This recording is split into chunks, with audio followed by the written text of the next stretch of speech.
네, 안녕하십니까. 공정하고 정확한 뉴스를 전하는 글로벌 종합 일간지 아시아투데이 뉴스를 전해드립니다. 6월 25일 뜻깊은 날입니다. 6월 25일 아시아투데이 TV 데일리 뉴스 출발합니다.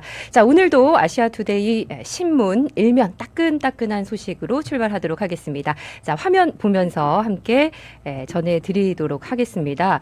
자, 어제 참 국제부 부장이 저는 굉장히 바빴습니다. 이스라엘, 이란 사태, 또 거기에 대한 미국의 대응, 정말 많은 속보들이 쏟아졌는데요. 자, 일단은 여러분들께서 많이 궁금해 하실 것 같습니다. 그런데 트럼프 대통령이 그 SNS 소셜에 올렸던 내용에 따르면 이 협상 프로세스가 총 3차로 진행이 됩니다. 그래서 최종적으로 이 합의하는 휴전은요, 한국 시간 오늘입니다. 한국 시각 25일 오늘 1시부터 휴전이 발효되는 이 3단계 휴전 협상 프로세스였다는 것을 감안하면 어제까지 있었던 그런 발빠른 속보들에 대해서 여러분들께서 조금은 안정감 있게 보실 수 있지 않을까 싶습니다. 자세한 오늘 아침까지의 그 속보 내용들 잠시 후에 다시 한 번 더 정리를 해드리도록 하겠습니다.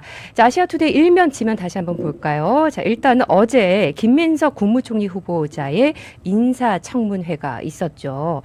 김 후보자는 실용 현장 소통총리 되겠다라고 밝혔고요. 야당에서는 재산, 자녀 특혜 의혹 이런 공방을 이루어졌습니다. 자, 그리고 밑에 지면도 좀 보도록 하겠습니다. 이 대통령이 국무회의를 주재를 했습니다. 중동 위기 속에서 취약계층에 대한 세심한 배려가 필요하다라는 소식도 있고요. 내란 특검 관련해서 윤 체포영장이 청구, 그렇지만 출석 요구에는 불응을 했고 신병 확보에 나섰다는 소식까지 일면에 실려 있습니다. 저희 아시아투데이 신문, TV 여러분 많이 사랑해 주시고요. 구독과 좋아요, 또 신문으로 읽는 이 뉴스의 깊이가 다릅니다. 신문도 많이 구독해 주시고 관심 가져주시면 감사드리겠습니다.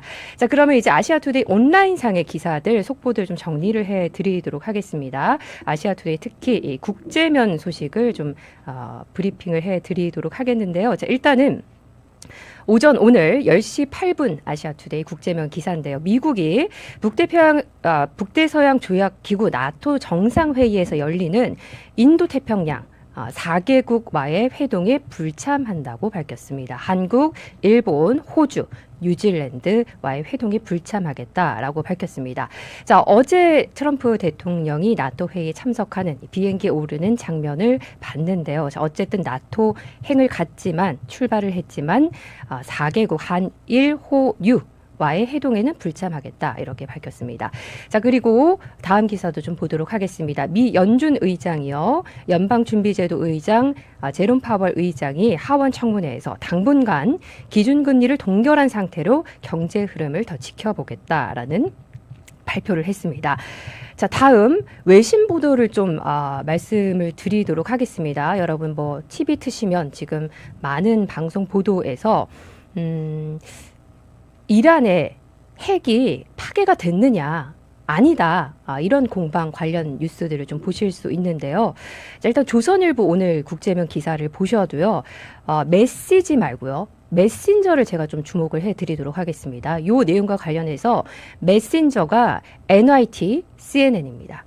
조선일보에 따른 그 기사의 메시지 말고요. 메시지는 여러분 이미 다 보셨을 테죠. 메신저를 보시면 CNN과 NIT입니다. 자, 조금 제가 여러분께 종합적으로 균형 있게 알려드리기 위해서 오늘 오전에 제가 쓴 기사 좀 알려드리도록 하겠습니다. 자, 아시아투데이 국제면 소식 중에 미 국방장관 CNN 보도 정면 반박, 이란 핵능력 완전 파괴, 이 기사 좀 보여드리도록 하겠습니다. 자, 뭐 CNN, NIT 발 그런 내용들은 다른 뉴스에서 많이 보셨을 테니까요. 이 기사는 뉴스맥스 발 보도를 기반으로 한 기사입니다. 자, 일단은 CNN, NIT에서 그렇게 보도를 했고요. 뉴욕타임즈 등은 복수의 익명 정보 당국 관계자를 인용해서 공습이 지하 핵심 시설에는 큰 타격을 주지 못했다. 주로 전력 인프라 등 지상 구조물에 국한됐다라고 보도를 했습니다. 여기에 대한 뉴스맥스의 보도입니다. 자, 뉴스맥스의 보도에 따르면 어쨌든 미국 국방장관이죠. 사진에 보이는 피트 헥셋 국방장관이 B2 스텔스 폭격기 편대가 단행한 이란 공습에 대해서 이란의 핵무기 제조 능력은 완전히 파괴됐다라고 밝혔습니다. CNN이나 NI타임즈 그리고 이것을 보도하는 국내 외신 언론들에 대해서 이 보도에 대한 정면 반박이라고 볼 수 있습니다. 자, 뉴스맥스의 보도에 따르면 헥셋 장관은 기자들과 만난 자리에서 우리가 확보한 모든 정보를 종합한 결과 폭격은 정확히 목표를 타격했고 그 효과는 이란의 핵무기 개발 능력을 말 그대로 잿더미로 만들었다. 라고 밝혔습니다. 자, 그리고 이어서 공식적으로 백악관 대변인 캐롤라인 레빗이 브리핑한 내용은요. 이른바 정보평가라는 것은 명백히 잘못된 것이며 1급 기밀로 분류된 내용을 정보기관 내에 한심한 저위급 인물이 CNN에 유출한 것이라며 강하게 반박을 했습니다. 이는 트럼프 대통령과 임무를 완벽히 수행한 전투기 조종사들을 폄훼하려는 정치적 의도라고 지적을 했습니다. 자, 그리고 트럼프 대통령이 어제 나토 회의 참석을 위해서 에어포스 원 기내에서 기자들에게 이렇게 이야기를 했습니다. 이란은 지금 핵무기 생각조차 하지 못하고 있다. B2 조종사들이 모든 것을 가능하게 했다. CNN은 완벽하지 않았다고 보도했지만 완벽했다라고 얘기하면서 캐롤라인 레빗 대변인, 피터 헥셋 장관, 내각 인선들 이렇게 보시면요, 말이 굉장히 강합니다. 아주 강합니다. 자, 이렇게 이야기를 했습니다. CNN 그리고 MSNBC도 트럼프 대통령을 비판한 적인 그런 보도 언론이죠. MSDNC라고 했습니다. 이게 트럼프 대통령의 MSNBC에 대한 조롱의 표현인데 이 매체들은 수치스러운 매체다. 나머지도 대체로 마찬가지다. 이렇게 이야기를 했습니다. 자, 그래서 여러분께서 외신 보도를 보실 때 CNN, NIT 또 반대되는 뉴스맥스, 브라이트바트, 뉴욕 포스트, 폭스 뉴스 이런 데는 어떻게 보도를 하고 있는지 같이 보시면 좋겠다는 생각이 듭니다. 자, 그리고 다음 국제 기사도 좀 알려드리도록 하겠습니다. 이스라엘 이란 휴전에 어쨌든 국제유가가 급락했고요. 금값도 하락했고 뉴욕 증시는 급등을 했습니다. 잠깐 우리나라 증시도 오늘 아침에 봤더니 코스피 지수도 한번 볼까요? 코스피 지수는 지금 현재 상승 출발하는 것으로 확인이 됐는데요. 잠깐 코스피 지수도 확인을 하도록 하겠습니다. 지금 현재 코스피 지수 상승하고 있습니다. 12.91포인트 0.42% 상승한 3,116.55로 5를 보이고 있습니다. 자, 국내 증시와 또 아침까지의 속보 전해드렸고요. 자, 오늘은 정말 특별한 분을 모셨습니다. 자, 이분은요, 기자들이 좋아하는 대변인입니다. 그리고 여러분께서 TV를 틀면 공중파, 종편에서 많이 볼 수 있는 저도 굉장히 좋아하고 시청자분들도 굉장히 좋아하는 국민의힘 정광재 대변인 모셨습니다. 안녕하십니까? 네, 반갑습니다. 네, 안녕하세요. 네. 정광재입니다. 시청자 여러분 안녕하세요. 정광재입니다. 네. 제가 아시아투데이 방송 나오고 네. 댓글 봤는데 네. 댓글 보면서 방송하고 있습니다. 네네. 이른바 한핵관 아니냐, 왜 아시아투데이 방송에 나왔느냐 이렇게 얘기를 하시는 분들이 있는데 너그러이 네. 봐주십시오. 저는 제가 직접 댓글 남겼습니다. 개혁 보수의 핵관이라면 모를까. 네. 한동훈 전 대표 개인의 핵관은 아니다. 이런 말씀을 감히 드립니다. 제가 23년간 기자 생활을 했습니다. 매일경제와 MBN에서 했는데 경제부 10년 또 정치부 10년 나머지 기획실에 있고 연수를 했었어요. 그다음에 제가 정치를 하겠다라고 해서 2023년에 회사를 그만뒀었던 것은 사실 윤석열 정부의 성공의 미랄이 되고 싶다라고 생각했기 때문에 그때 당시에 정말 윤석열 대통령과 친했던 분들의 도움을 받아서 정치에 입문을 하게 됐었는데 이후 국정운영 과정에서 제가 생각하는 방향과 윤석열 전 대통령이 했었던 국정의 운영 스타일은 조금 차이가 있었던 건 사실입니다. 그래서 그 부분과 관련해서 정말 고언을 드린다는 심정으로 말씀드렸었던 거고 네. 그 과정에서 한동훈 전 대표와 정치적 궤가 같았다는 점은 제가 인정합니다만 저는 그게 우리 대한민국 보수가 가야 할 길이라고 생각합니다. 네. 이번 대선 결과 우리 받아봤잖아요. 네. 41.15%. 사실 대구에서 사전 투표율이 25%밖에 안 나왔을 때, 야, 이거 우리가 지지자들이 대선 하나만 하니까 투표 안 하는구나라고 생각했지만 그 엄청난 열정으로 마지막에는 전국 투표율보다 높은 그 투표율을 대구에서 TK에서 기록했거든요. 네. 그렇게 이 TK 지역에서 또 우리 그 강성 지지자들이 김문수 후보에 대한 열정적인 지지를 했음에도 불구하고 결국에는 어떤 식으로든 우리가 패배했잖아요. 그래서 제가 느끼는 것은 우리 편만 갖고는 안 된다. 우리 편에 대해서 비판적 시각을 가지고 있는 뭐 민주당 지지자들을 데려오기는 참 어렵습니다만 그래도 중간에 있는 분들을 좀 우리 편으로 데려와야 다음에 그 총선에서든 대통령 선거에서든 승리할 수 있다는 생각을 갖고 있기 때문에 이런 정치 활동을 하고 있는 거고요. 네. 뭐 아시아 투데이를 보시는 분들의 애국 충정 다 이해하죠. 저도 그런 마음으로 정치 시작했습니다. 그러나 현실적으로 우리의 마음만 갖고 한국 정치를 바꿀 수 있는 건 아니다라는 생각 때문에 하여튼 우리가 조금 더 외연을 확장해야 된다라는 메시지를 내기 위해서 저는 노력하고 있습니다. 네, 제가 질문 드리고 싶은 부분이었는데 네. 질문 드리기도 전에 미리 또 말씀을 해주셔서 댓글을 통해서 뭐 한핵관이다, 윤석열 전 대통령 탄핵되니까 좋냐 이렇게 말씀하시는데 윤석열 전 대통령 탄핵됐는데 왜 기분이 좋겠습니까? 당연히 좋지 않죠. 네네네. 정권 뺏겼는데 어떻게 기분이 좋겠습니까? 다만 우리가 과거를 딛고 앞으로 나아가려는 노력을 해야지 과거에 매몰돼서는 안 된다는 생각을 갖고 있거든요. 네. 우리가 일본과 관련해서 민주당이 반일 프레임을 총선이든 대선이든 항상 이용합니다. 네. 뭐 항상 4월에 총선이 있기 때문에 이번 총선은 한일전이다. 막 이런 식으로 프레임을 짜서 그 민주당이 반일 정서를 자극한단 말이에요. 근데 그 사람들이 하는 얘기가 뭔가요? 과거에 발목 잡혀서 미래로 나갈 생각을 안 하고 있는 거잖아요. 그거에 대해서 우리가 비판하는데 우리도 마찬가지예요. 계엄과 탄핵이라는 과거는 이제 과거로서 묻어두고 그에 대한 반성이 필요하다면 반성하고 국민께 사과한 후에 그다음에 새로운 미래를 그릴 수 있다고 봅니다. 최근에 국회에서 대선 패배 이후에 국민의힘이 나아갈 방향에 대해서 명지대 김영준 교수하고 서울대 박 무슨 교수님하고 나와서 발제를 하고 여러 의원들이 토론을 하는 과정이 있었어요. 네. 여기서도 한 얘기는 분명합니다. 과거에 대해서 반성할 거 반성하자. 그래야 앞으로 갈 수 있다. 근데 우리 국민의힘이 계엄에 대해서 통렬히 반성한다고 얘기는 하고 있지만 국민들이 그렇게 생각하고 있느냐?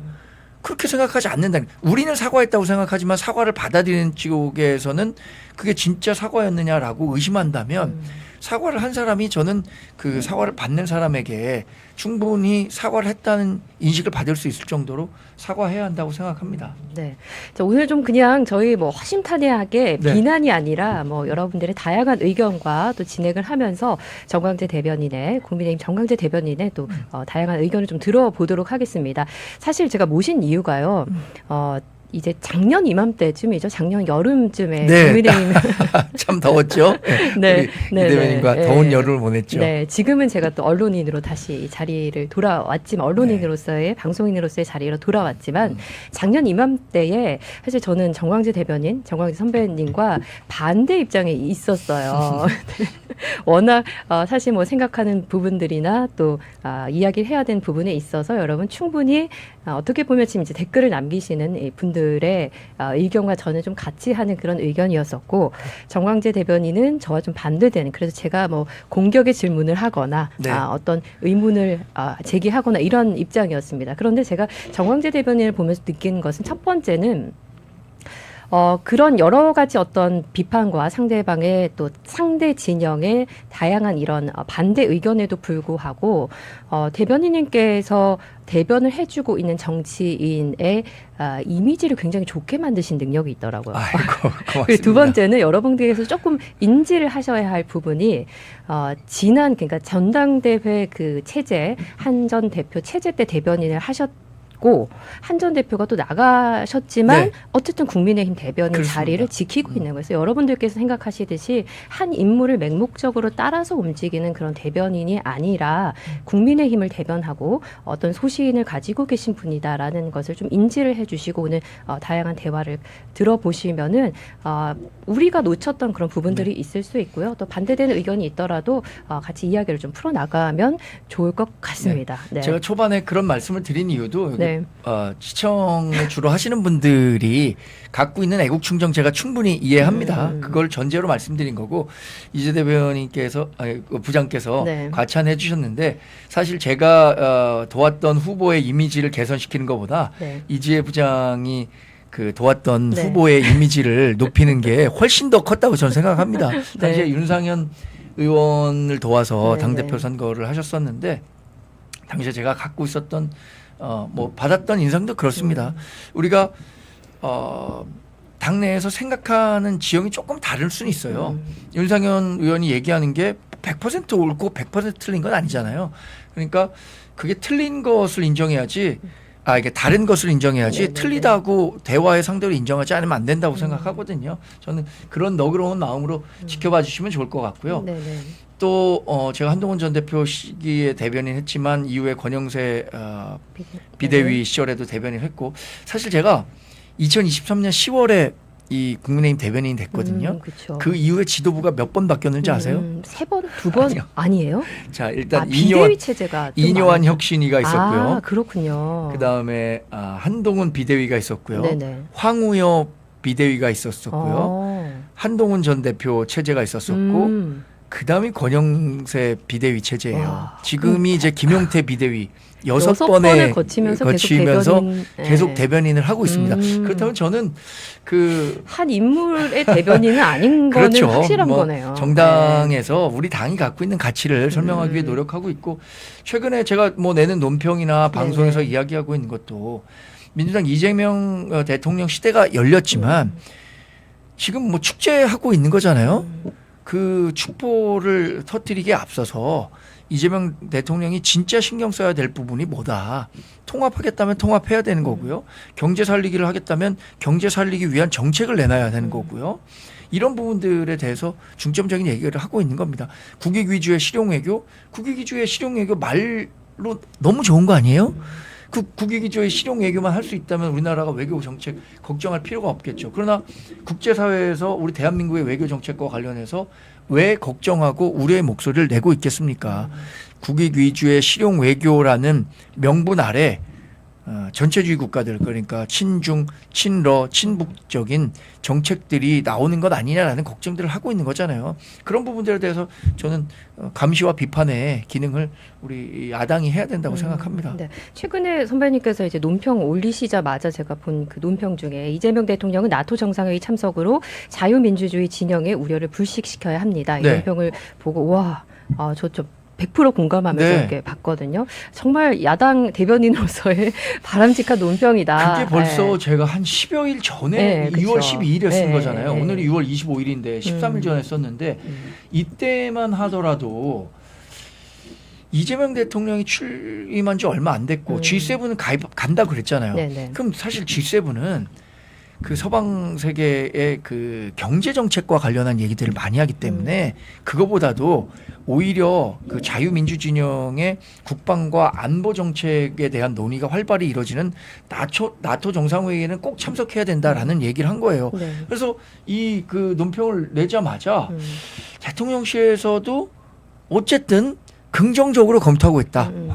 그 참석을 네. 이렇게 얘기해서 조금 안심하고 있었는데 네. 그젠가 뭐 참석하지 않는다고 했잖아요. 네. 어제 이제 위성락 국가안보실장이 대신해서 대통령을 대신해서 이제 뭐 참석을 한다 이런 이야기가 나왔죠. 네. 네네. 참석하지 않는다고 한 이유를 보니까 국내 현안과 이스라엘과 이란의 분쟁이 격화돼서 국제 정세가 위급하다. 요 얘기였는데 국내 현안이 지금 이재명 대통령이 뭐 이렇게 중요한 게 있나요? 지금이 뭐 국회가 열리는 것도 아니고 저는 오히려 국내 현안이 아무리 시급한 문제라고 하더라도 지금 자유민주주의 전형에서 갖고 있는 대한민국의 외교 정책에 대한 불안감을 해소시킨다는 차원에서 갔어야 된다고 생각하고요.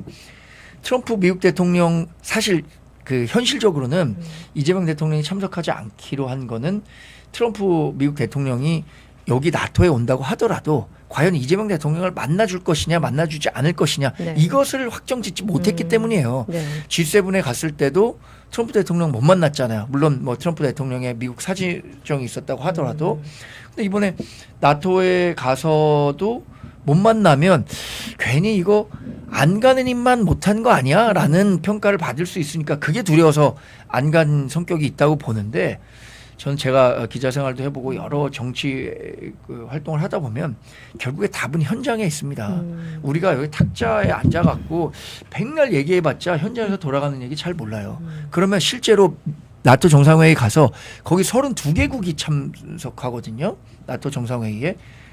물론 이제 뉴질랜드까지 하면 33개 정상이 참석하게 되는데 그러면 그분들과 직접 만나서 이분들이 느끼는 이 각 나라가 느끼는 지금 국제 안보 질서의 변화는 이렇구나. 그리고 러시아와 중국의 안보 위협이 전 세계에 이렇게 위협이 되고 있구나. 이걸 절감하지 않고 와서는 이 외교 질서 속에 편승하기가 어렵다고 생각하고요. 이번에 또 굉장히 중요한 논의가 있었어요. 미국이 나토 회원국에 대해서 GDP 대비 5% 정도까지는 네. 국방비 지출을 늘려라. 너희 그동안 다 우리가 도와줘서 국방 해결했던 거 아니냐. 우리가 지금 허리가 휜다. 그러니까 너희들도 돈을 내라. 이렇게 얘기를 하고 있잖아요. 근데 지금 보니까 프랑스 같은 나라들은 한 2.5% 정도, 3% 정도 되는 GDP 대비 국방비를 내고 있고 스페인은 뭐 1. 몇 %대고 폴란드가 제일 높아서 3. 몇 %. 폴란드는 이제 러시아랑 국경을 같이 하고 있기 때문에 GDP 대비 국방비 비율이 높은데 지금 우리나라 주식시장에서 제일 잘 되는 게 무슨 주식인지 아시죠? 방산주거든요. 네. 그럼 그 해외에 가서 우리 방산이 이렇게 좋다라는 세일즈를 할 수 있는 좋은 기회가 될 수 있었다고도 생각하거든요. 윤석열 전 대통령도 저희가 코리아 영업사원 1호 영업사원 되겠다고 했잖아요. 네. 이런 좋은 정책은 후임 대통령으로서도 충분히 계승할 수 있는 대목이라고 생각하는데 그러지 못해서 아쉽습니다. 이재명 정부가 지금 계속 앞세우는 어떤 슬로건이 실용입니다. 실용 외교.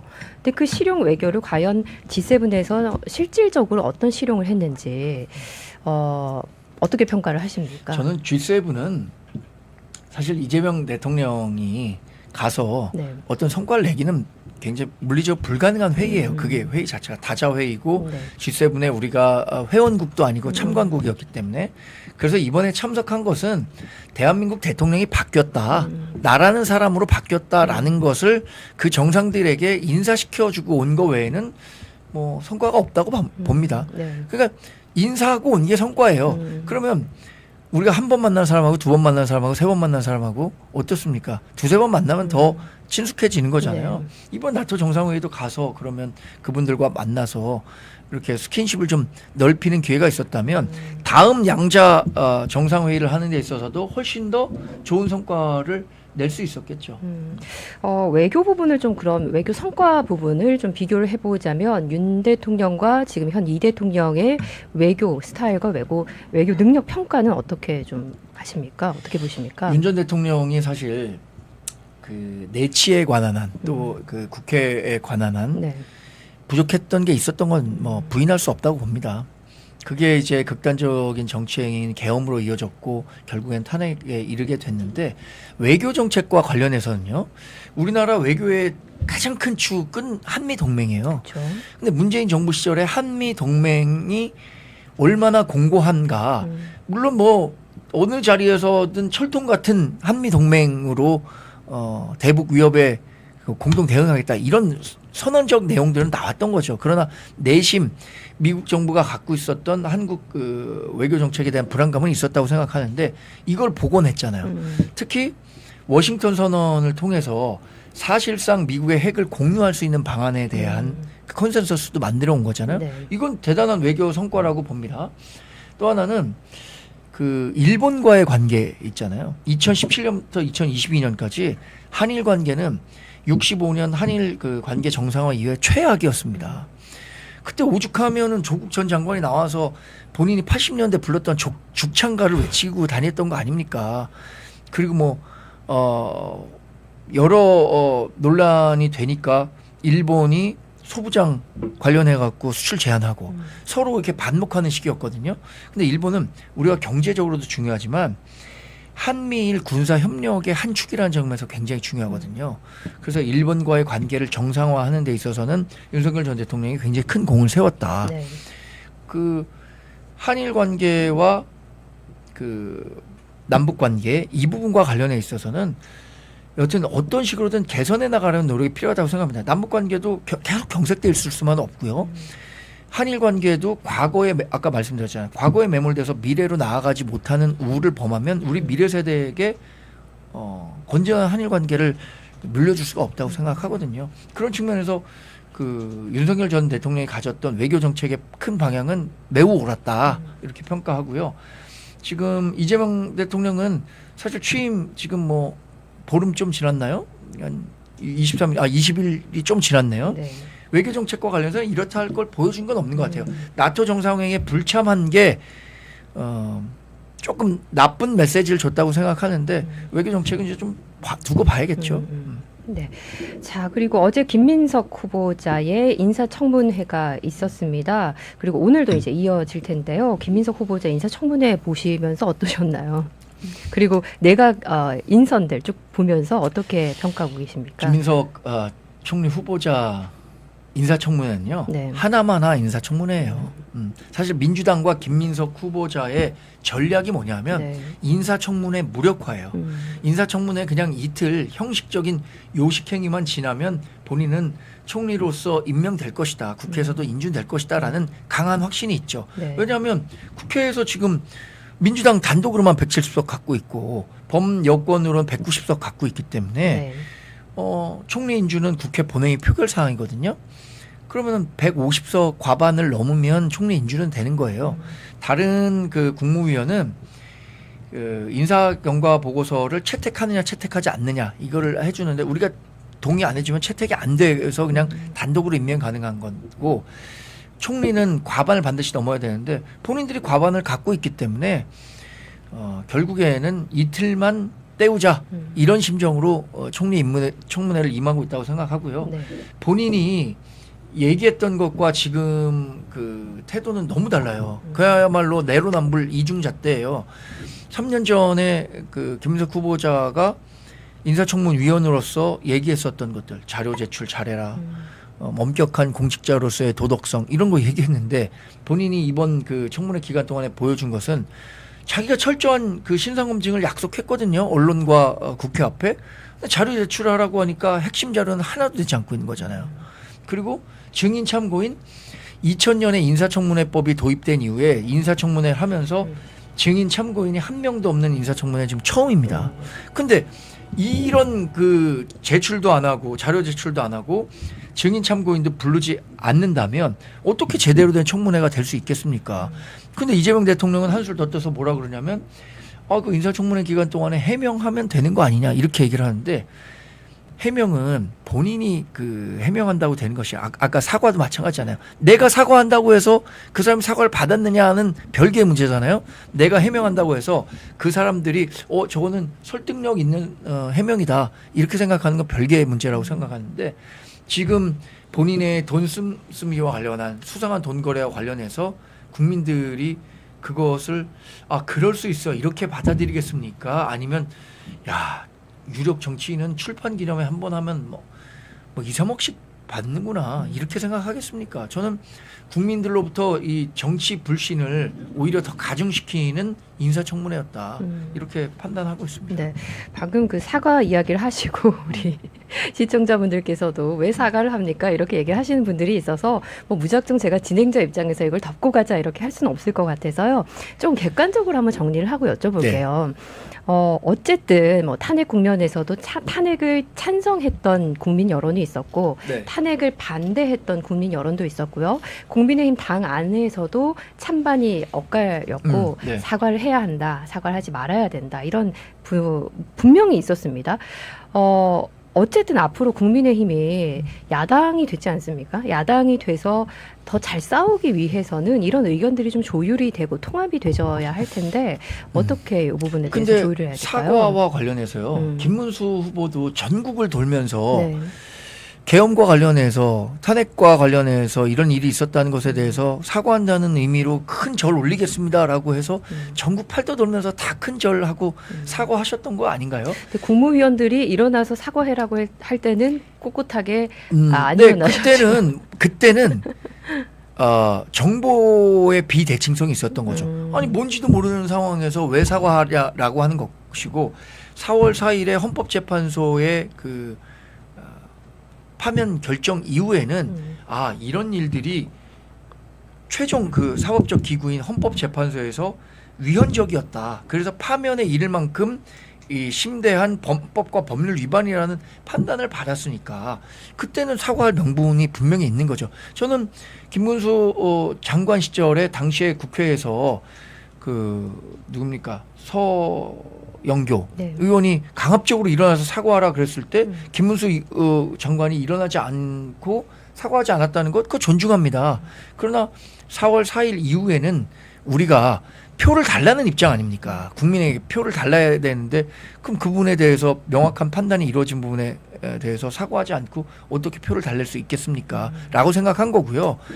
단일화와 관련해서도 이준석 후보에 대해서 단일화를 하지 않았기 때문에 우리가 졌다. 이렇게 이준석 후보 책임론을 제기하는 분들 물론 있습니다.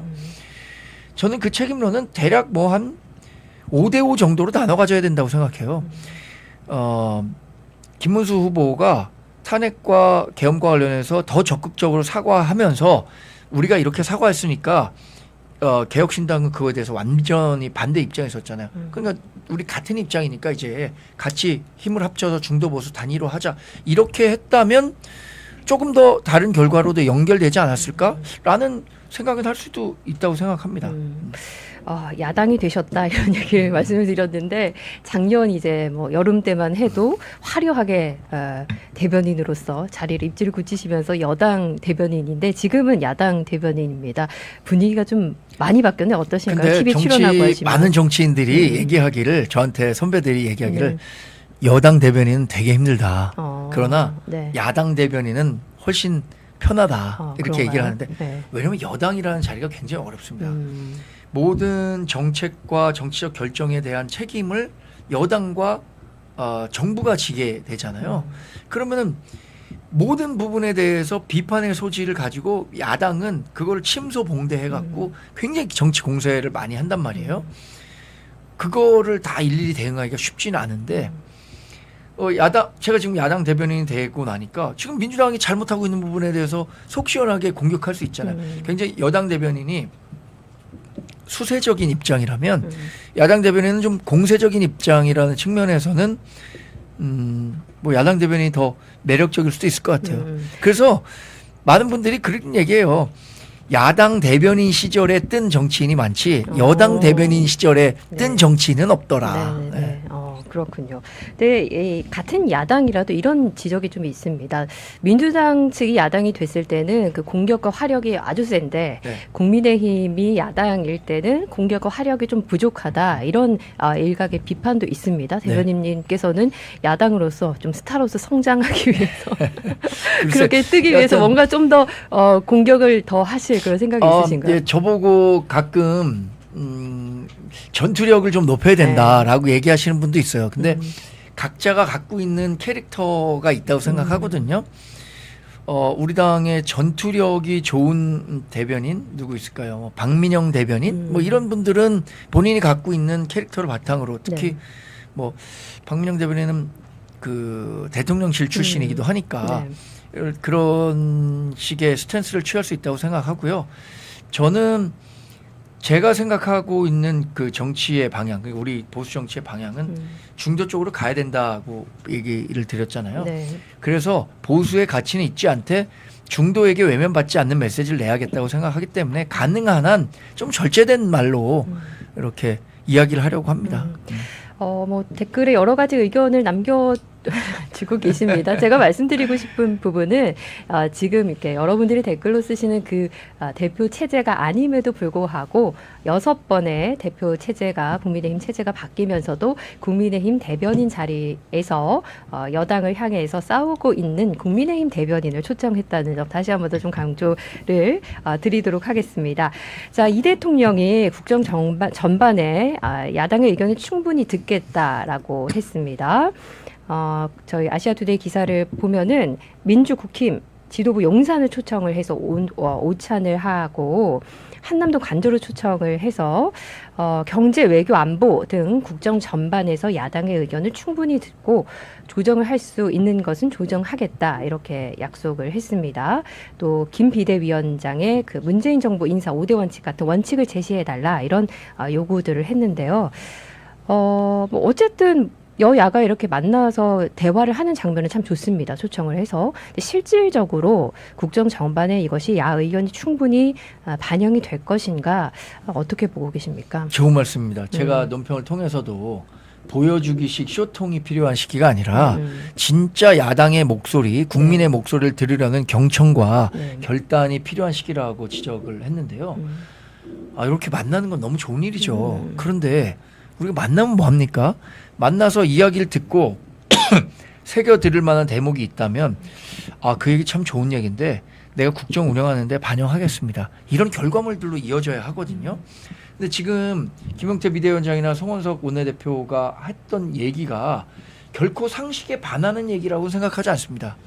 예를 들어서 물 좀 드시고 이재명 대표가 지금 대통령이 됐다고는 하지만 재판이 진행되고 있는 것이 있어요.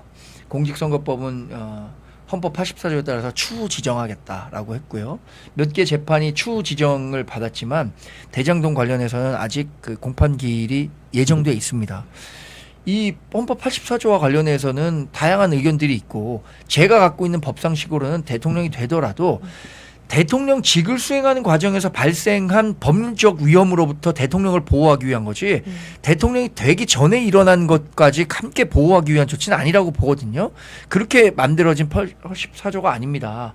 헌법 68조 보면 대통령 당선자도 그 판결 등의 영향으로 직무 수행이 불가능한 경우에 60일 이내에 재선거한다고 규정이 돼 있어요. 그러면 84조, 68조를 같이 해석해 보면 대통령도 유죄 판결을 받으면 직위를 직무를 수행할 수 없다는 결론이거든요. 김용태 비대위원장 저는 대통령 직무가 끝난 다음에라도 재판을 받아야 된다라는 얘기를 하셨는데 대통령 직무 기간에라도 내 재판은 받겠다라는 그러니까 만인은 법 앞에 평등하다라는 그 만고불변의 진리를 이재명 대통령이 스스로 천명했었어야 한다고 생각합니다. 근데 대통령 직무가 끝난 다음에 재판 다시 받는 건 너무 당연한 거 아니에요? 그거는 뭐 하나만한 얘기인데 사실 이 김용태 비대위원장이 이 얘기를 한 걸 두고도 당내에서는 아니 그런 상식적인 얘기를 뭐 하려고 꺼내서 지금 받고 있는 그 재판이 정지되는 것을 마치 정당화하는 것처럼 얘기했느냐라고 문제를 제기하는 부분도 있어요. 또 하나는 김민석 후보자에 대한 총리 적합도 있잖아요. 지금 여론조사에 보면 과반이 안 됩니다. 한 40%대예요. 근데 이재명 대통령의 국정 지지 또는 국정을 잘할 것이다라고 하는 기대감은 뭐 대략 60% 정도 되더라고요. 그거에 비해서 훨씬 미치지 못하는 이유는 김민석 후보자에 대한 평가는 이재명 대표를 그 대통령으로 찍었던 사람 또는 민주당을 지지했던 사람들은 김민석 후보자가 무슨 일을 했든 간에 총리 후보자로서 그 결격 사유가 없다 이렇게 얘기하는 거예요. 이건 자기 편이니까 무조건 보호해줘야 된다. 내 편 감싸기 뭐 그렇게 볼 수 있지만 나머지 절반 넘는 사람들은 이 정도 도덕성 논란과 수상한 돈 거래와 뭐 학위 취득과 아들 문제 이런 게 있다면 이미 총리로서의 자격을 상실했다라고 판단하고 있는 겁니다. 그런 세간의 민심을 저는 저 오찬 자리에서 이재명 대통령에게 제시했다고 생각하는데 그렇다면 이재명 대통령이 결단을 해야죠. 지금 저희 댓글로 실시간으로 함께 해주고 계시는데 사실 뭐 야당이 됐기 때문에 어쨌든 뭐 선거에서 지고 나면은 쓴소리도 좀 많이 포용을 해야 됩니다. 우리 이지효님이 내가 보수인데 너희들 표를 못 주겠다 뭐 이런 메시지를 남기셨는데요. 앞으로 보수 안에서도 또 다양한 그런 목소리들을 좀 받아들여서 국민의힘이 또 전당대회를 통해서 이런 분들의 마음을 좀 시원하게 하는 그런 모습을 좀 보여줘야 될 것 같아요. 저는 우리 당이 나아가야 하는 방향은 네. 진짜 명확하다고 봅니다. 지금 출구조사 결과를 보면 네. 출구조사는 정말로 투표를 하고 나온 사람들이 바로 하기 때문에 뭐 이게 물론 여론조사처럼 오차 범위가 있기는 합니다만 네. 표심을 그대로 드러나는 그 결과라고 보거든요. 우리가 40대 50대에서 75%뭐 거의 78%가 민주당을 뽑았단 말이에요. 이재명 대통령은. 네. 근데 40대 50대가 제일 많습니다. 제가 그 나이의 한 가운데 있어요. 75년생인데 네. 저도 제 주변에 같이 대학 다녔던 친구들, 고등학교 친구들 10명 중에 대여섯 명, 6, 7명은 아마 민주당 지지할 거예요. 저보고도 황제야, 넌 왜 민주당 안 가고 국민의힘 가갖고 야 정말 너 내가 사람 잘못 봤다 이렇게 얘기하는 사람들도 있어요. 근데 사람 잘못 본 게 아닙니다. 제가 갖고 있는 기본적인 정서는 기본적인 정치적 철학은 보수 마인드예요. 네. 우리 튼튼한 안보 있어야 됩니다. 오늘 6.25예요. 네. 제가 태어난 곳이 경기도 연천입니다. 연천이시죠. 네. 네. 거기가 보수 지역이죠. 완전. 38선 있잖아요. 38선 위도 38선의 북쪽이라 저희 아버님 세대는 5년간 북한 치하를 경험했던 거예요. 그리고 6.25를 통해서 이른바 수복 지역입니다. 우리가 그 6.25 전쟁 기간 동안에 개성 이게 서부 전선은 일부 38도 아래로 내려왔어요. 네. 그래서 개성은 우리가 뺏겼지만 뭐 연천, 철원, 뭐 인제 이런 부분들은 우리가 다 수복한 지역이거든요. 그 투철한 안보 의식이 있어야 된다고 생각하고요. 경제는 성장해야 나중에 나눌 게 있는 겁니다. 지금 우리가 선진국 문턱에 있거나 오늘은 선진국에 진입했다고 판단하는 분들이 있지만 이 지속 가능한 성장 없이는 우리 미래 세대에게 지금보다도 훨씬 더 못한 미래를 남겨줄 수도 있는 거예요. 우린 그런 책임의식을 갖고 있다고 생각합니다. 보수가 갖고 있는 책임의식, 우리 그 후손들이 우리보다 더 좋은 미래에서 살 수 있는 여건을 만들어줘야 된다고 생각합니다. 그런 경제 마인드 이런 것들이 저는 제 보수의 가치라고 생각하는데 40대 50대에서 왜 우리가 민주당에 다 지지를 뺏기고 외면받고 있는가 이 부분에 대해서도 진짜 처절하게 고민해야 됩니다. 그 부분 많이 고민을 해 보셨을 것 같고 저는 작년에 선배님께서 그런 얘기가 좀 많이 기억에 남았거든요. 물론 반대되는 좀 저희가 진영에 있긴 했지만 그 사법 리스크가 상대 진영의 사법 리스크가 진행이 될 때 그때 움직이는 그 층을 우리가 흡수할 수 있는 준비가 돼야 된다. 그 그렇습니다. 얘기를 했던 기억이 나고 말씀하신 것처럼 그 40, 50대의 중도나 혹은 완전히 국민의힘을 지지하지 않는 그런 층들을 흡수하기 위해서는 앞으로 좀 어떤 전략들이 좀 필요할까요? 정책 정당이 돼야 되고요. 그리고 지금 40대 50대는 이미 머리가 굳어져 있어요. 이거 바꾸기가 정말 어렵습니다. 네네. 왜 어렵냐면 사람이 자기의 가치관이 형성된 이후에 들어오는 그 정보는요 굉장히 왜곡돼서 받아들여요. 저도 40대이기 때문에 100% 동의합니다. 그리고 확증 편향이 강해집니다. 내가 듣고 싶은 얘기는 맞아. 야 그거 맞지. 내가 옛날에 신문 기사 봤더니 이거 있더라. 이런 식으로 가기 때문에 굉장히 어려운데 물론 그런 노력을 안 하면 안 되겠지만 더 중요한 거는 그런 가치관이 완전히 확립되지 않았을 때 건전한 보수의 가치를 20, 30대들에게 심어줘야 된다고 생각합니다. 지금 20대, 30대는 출구조사 결과 보면요. 민주당 찍지 않았다는 20, 30대들이 훨씬 많습니다. 20대에는 대략 한 55, 6%가 김문수, 이준석 후보를 뽑았고요. 이재명 대표를 뽑은 사람은 40%대예요. 30대도 이준석, 김문수를 합치면 50%가 넘습니다. 이분들은 지금 어떻게 생각하냐면 40대, 50대들이 이미 꼰대화 됐고 일도 안 하면서 공은 다 자기네들이 가로채고 있다. 이런 그 의식을 갖고 있거든요. 그리고 이분들이 갖고 있는 걱정 중에 하나는 뭐냐면 엄마 아버지는 후진국에서 태어나갖고 이렇게 선진국까지 막 성장하면서 살았는데 본인들은 선진국에서 태어난 것 같은데 이거 나중에 후진국에서 살게 되는 거 아니야? 이런 걱정들을 한다고 하더라고요. 이런 우려를 불식시키기 위해서는 어쨌든 정책을 통해서 이분들에게 우리 국민의힘이 정권을 잡았을 때 경제가 좋아지고 여러분들의 삶이 좋아진다 이런 인식을 심어줄 수 있어야겠죠. 정책으로 승부를 네. 봐야 된다 그런 말씀이신 것 같은데 뭐 다양한 지지층들이 있습니다. 저도 뭐 행사나 사회나 이렇게 가면서 좌측 민주당 측, 국민의힘 측 뭐 다양한 현장에서 정치인들뿐만 아니라 주자들뿐만 아니라 지지하는 이제 국민들의 다양한 의견도 또 들어보고요. 국민의힘 안에서도 저희 전당대회 작년만 또 떠올려 보더라도 현장에 선배님 계셨던 캠프에 그 정말 열정적이셨던 그 지지자분들도 계시고 또 뭐 다른 캠프의 국민의힘 또 지지자들도 계셨고 그럼요. 저는 이번에 특히 20, 30대 그 젊은 청년들이요. 자발적으로 나와서 모임을 조직을 하고 거리로 나가고 다양한 이제 행사를 만들어내고 이제 그 친구들하고 많이 소통을 하는 그런 시간이 좀 많았는데요.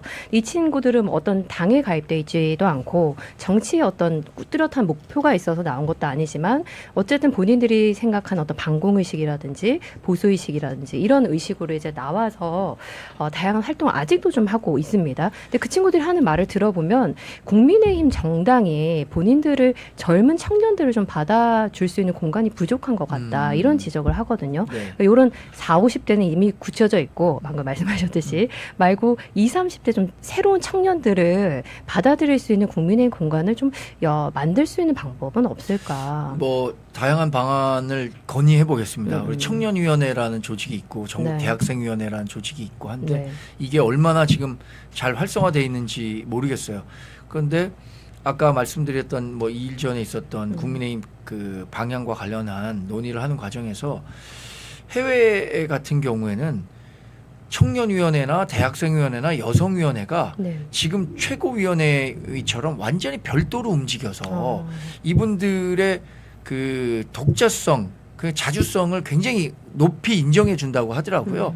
근데 우리는 여전히 청년위원회, 뭐 대학생위원회 이런 것들이 위에서 만들어준 거에 따라서 이게 방침이니까 이렇게 하면 됩니다. 이렇게 따라오는 방식으로 진행되는 거 그런 좀 한계가 있다면 그런 것들을 좀 개선하기 위한 노력도 해야 될 것 같다는 생각이 듭니다. 네. 자, 오늘 국민의힘 정광재 대변인 모시고 다양한 이야기를 들어봤습니다. 정치에 관한 뭐 이야기를 하다 보면은 마음이 답답해질 때도 있고 또 때로는 뭐 결론이 나온다, 희망이 있다 이런 생각도 드는데요. 자, 그래서 아시아투데이가 준비한 미래 정치 인재를 만들어내고 발굴하기 위한 아시아투데이 정치 스피치 아카데미가 있습니다. 자, 아시아투데이 홈페이지 들어오시면 하단 쪽으로 내려가시면 아투TV 페이지가 작은 배너가 있고요. 그 배너 위에 아시아투데이 정치 스피치 배너가 있습니다. 클릭해서 들어오시면요. 어떤 커리큘럼이 있는지 교육 과정도 좀 보여주시겠습니까, 피디님? 뭐 교육 과정, 다양한 교육 과정들이 있습니다. 문의하실 수 있는 게시판 뭐 이렇게 남겨져 있고요. 그렇습니다.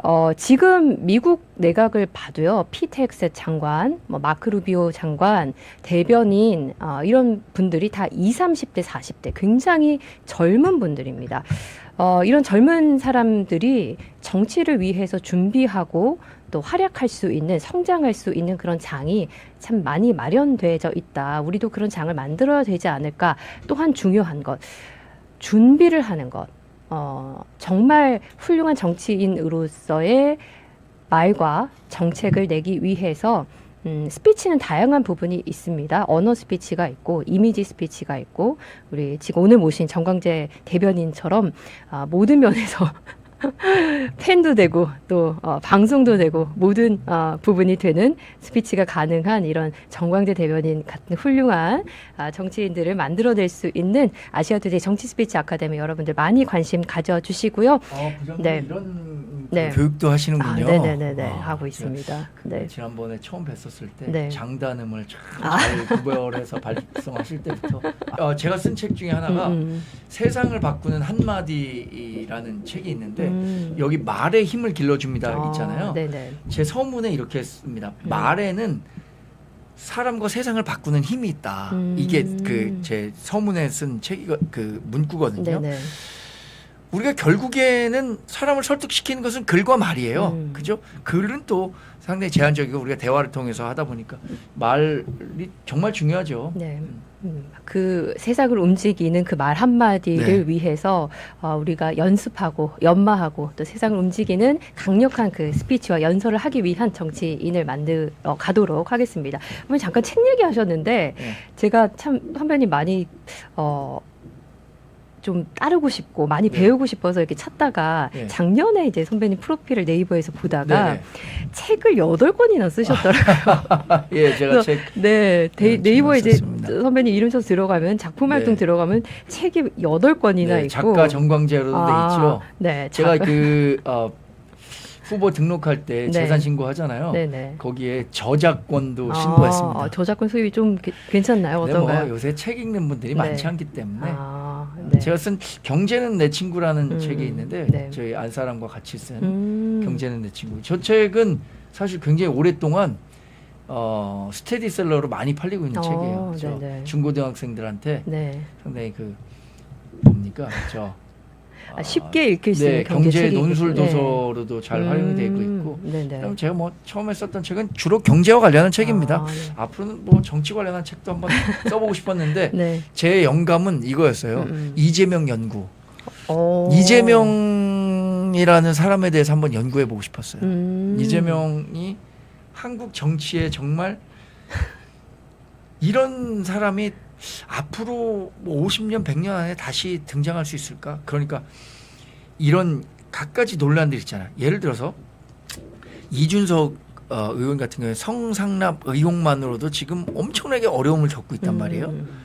근데 이재명 대통령은 유명 영화 배우와 불륜 스캔들 이게 의혹이 거의 뭐 있는데. 의혹이지만 대부분 사람들은 사실로 알고 있단 말이에요. 네.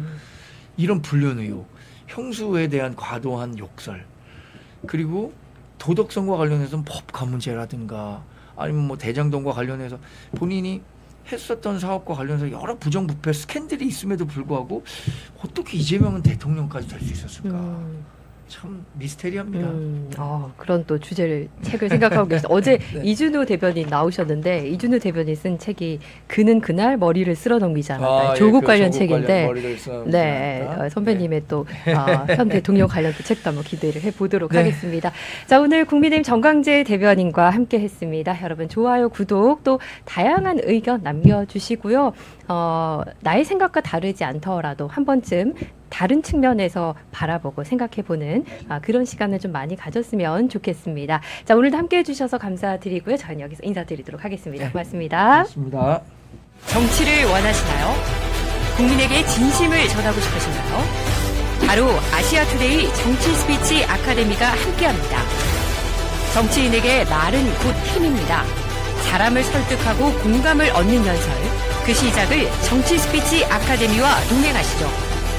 정치 지망생, 그리고 초선 의원부터 대선 주자까지 실전 중심의 정치 스피치 과정, 진정성을 더하는 국회의원 커뮤니케이션, 선거에서 이기는 대선 주자 과정까지 생생한 커리큘럼으로 당신의 말에 진심을 담고 영향력을 더하겠습니다.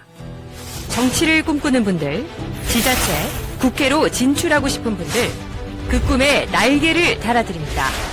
이제 아시아투데이 정치 스피치 아카데미와 함께하세요.